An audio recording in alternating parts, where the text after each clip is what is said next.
Noticias positivas que se registran en la capital de la República y sobre todo ahora que tenemos como escenario un medio colega, Pulso, con Z, que está realizando un bootcamp aquí en Bogotá. Y a propósito de eso, es un encuentro entre emprendedores y gente influencer. Y hoy nos hemos encontrado casualmente con uno de los personajes que tiene que hablar, tocar mucho este tema energético.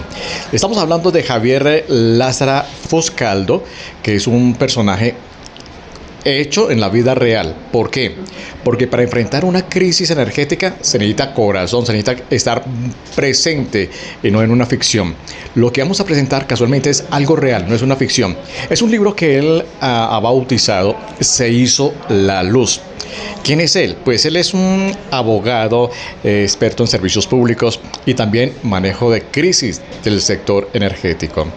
Pues, doctor Javier, bienvenido a estos micrófonos del Magazine de la Radio. Muchas gracias, Fernando. Sí, efectivamente esto es un problema, un drama, diría yo, en donde se han buscado soluciones, pero infructuosas.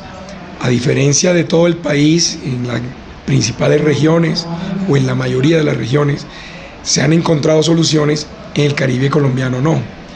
Y ahora que el presidente Duque quiso resolver el tema cuando se liquidó la antigua Electricaribe y entra EPM, ya en la costa y en el país aplaudieron la solución, pero la solución, desafortunadamente, a pesar de la buena voluntad que tuvo ese gobierno para resolver el problema, fue resuelto en el Excel, pero no en la realidad.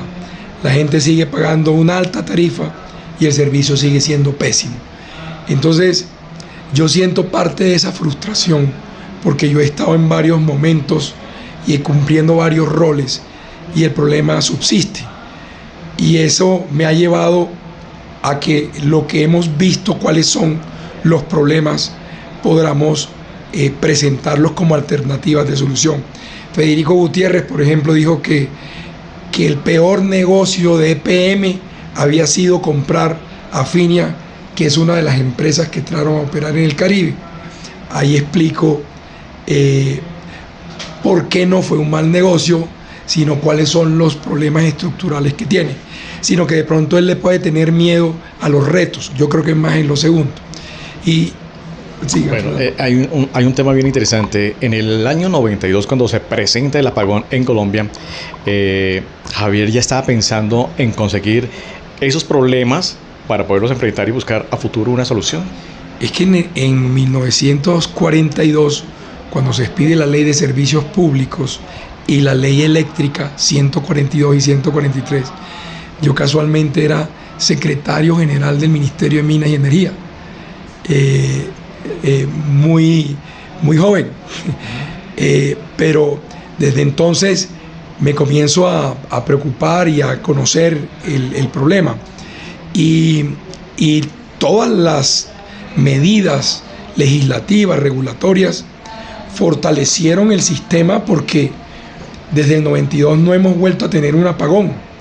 Las escaramuzas por los cambios climáticos que hubo en el 2015 y 2016, que también hubo una amenaza de apagón, se pudo solventar porque la oferta energética era muy importante, pero ahora estamos en esa disminución de brecha entre la oferta de generación de energía con la demanda. La demanda está creciendo mucho más rápido que la oferta y ahí también hay unas serias preocupaciones. Javier, yo diría que usted, por ser caribeño, y el título también se hizo la luz, energía y desarrollo para el Caribe colombiano. Esto es un proceso de investigación que tardó muchos años para finalmente llevarlo a este libro. ¿Cuánto se demoró en este proceso para hacerlo narrativo y no aburrido? Bueno, ese es uno de los retos más importantes, coger lo complejo y presentarlo a las personas de la manera más sencilla, como han llegado a veces filósofos a los ministerios. Entonces, no hablar con el rigor técnico, sino hablar en un lenguaje sencillo, y ese es el primer reto. Y al parecer, según los editores el comité editor de Planeta, que es la editorial, esa prueba la pasó. Me manifestaron que afortunadamente era un libro de ágil lectura, pero que va al grano con las soluciones.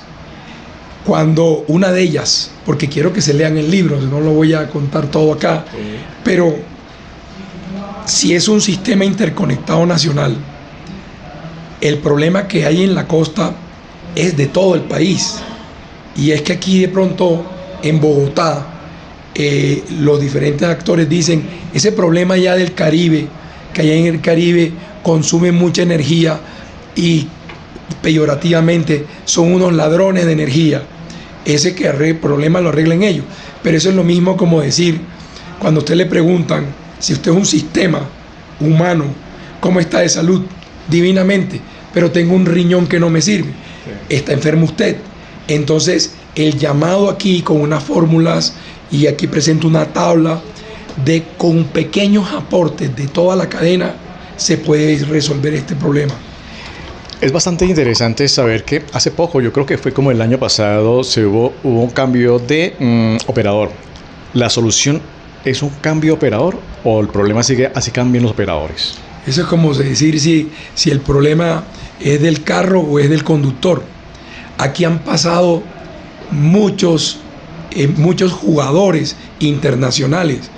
La Houston Industry, empresa americana, Unión Fenosa, una monstruo empresa a nivel global española, Gas Natural también, y no han podido con el problema. Entonces, el problema es un problema estructural del mercado. Estamos hablando de altos índices de pobreza. El promedio de la costa es por encima del promedio de pobreza del país. Las altas temperaturas, la dispersión geográfica. En Bogotá se manejan 3 millones de usuarios solo en Bogotá, pero allá en la costa se maneja 2.8 millones de usuarios en 199 de municipios, en 7 departamentos. Esas altas temperaturas implica que allá un hogar de estrato 2 o de estrato 3 pagan lo mismo que un estrato 6 en Bogotá. Pero antes de despedirnos, Javier, explíqueme los colores de esa carátula. Miren ese enredo es el problema. El problema, las dificultades reflejadas ahí, en ese caos. Aquí está como una luz, que es la solución, el verde de nuestra vegetación caribe y un azul turquesa del mar. Entonces está representado, y se hizo la luz, es decir que ya este problema está resuelto para decretar una solución. Perfecto, él es Javier Lastra, que hoy estuvo aquí en el Magazine de la Radio compartiendo esta información, presentando su libro Se hizo la luz, un documento respaldado por la casa editorial Planeta y sobre todo por un gremio muy importante como es ASIEM, la Asociación Colombiana de Ingenieros Eléctricos y Mecánicos. Pues Javier, qué bueno que haya pasado por esos micrófonos del Magazine de la Radio. Gustoso, y gracias a ti por la invitación y sobre todo en esta alianza con Pulso. Muy agradecido. Este es el Magazine de la Radio, Talento en Radio.